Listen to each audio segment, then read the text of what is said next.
بسم اللہ الرحمن الرحیم. السلام علیکم.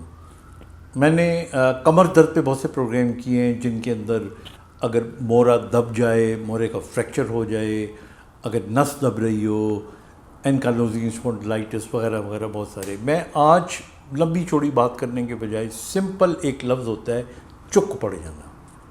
اگر کسی کو چک پڑ جائے تو فوری طور پہ کیا کرنا چاہیے؟ دیکھیے، چک کا جو لفظ ہے نا، اب آئی ڈونٹ نو انگریزی میں اس کا کیا ایگزیکٹ متبادل ہو سکتا ہے، بٹ ہم اس کو سٹین بھی کہہ سکتے ہیں، سپرین کہہ سکتے ہیں.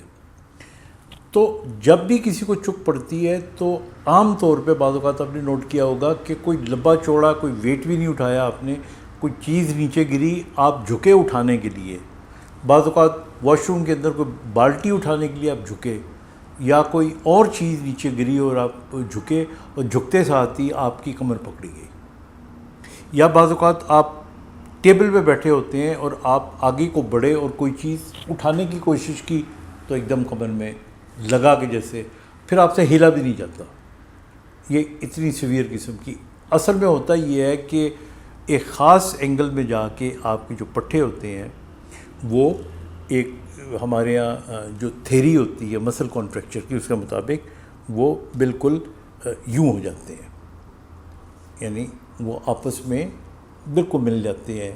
وہ آپ اس کو سپرین کہہ لیں، کھچاؤ کہہ لیں، کھچاؤ کا لفظ بھی استعمال کر سکتے ہیں، اور پھر آپ کی موومنٹ رک جاتی ہے.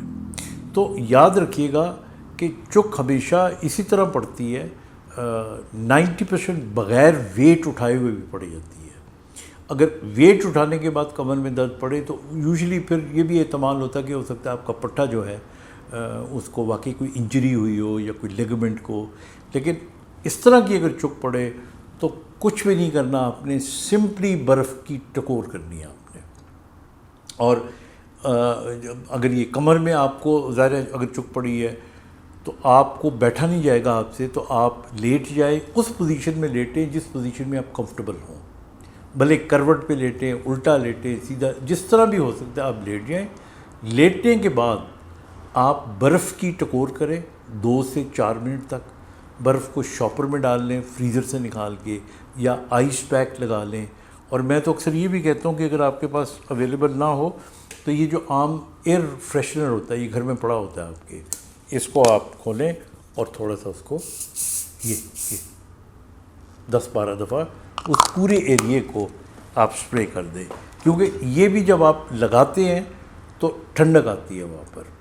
اسی طرح اگر یہ بھی اویلیبل نہ ہو تو ڈیوڈرنٹ جو ٹھنڈک پہنچاتے ہیں، یہ جو ہم یہاں پہ لگاتے ہیں، اس کا اچھی طرح سپرے کر دیں. آپ دیکھیے گا آپ کا اسی وقت درد بہتر ہو جائے گا. اب یہ جو درد بہتر ہوگا یہ آپ کا کچھ منٹس کے لیے ہو سکتا ہے آدھا پونا گھنٹے کے بعد آپ کو دوبارہ ہو سکے. تو اس لیے پھر برف کی ٹکور کو 15-20 منٹ کے بعد ریپیٹ کریں. 3-4 دفعہ آپ اس کو ریپیٹ کریں اور ٹیک لگا کے بیٹھیں یا لیٹ کے رکھیں اپنے آپ کو. اور اگر گھر میں جس طرح عام پیراسیٹامول ہوتی ہے یا کوبروفن پڑی ہوتی ہے تو وہ ڈاکٹر کے بغیر بھی آپ کھا سکتے ہیں. اگر آپ کو یہ چک تقریباً 7-8 گھنٹے تک ٹھیک نہیں ہوتی تو آئی تھنک پھر آپ کو ڈاکٹر کو ضرور دکھانا چاہیے. But I can guarantee you, کیونکہ پہلے بھی 2 پروگرام اس حوالے سے میں نے کیے تھے تو پیشنٹس نے آگے بڑی خوشی سے بتایا کہ نہیں جی ڈاکٹر کے پاس جانے کی ضرورت نہیں پڑی. اینڈ آئی ایم شیور کہ اگر اس کو چک پڑے آپ یہ کریں، you will not need to go to a doctor. آپ بالکل ٹھیک ہو جائیں گے. اپنے خیال رکھیے گا. خدا حافظ.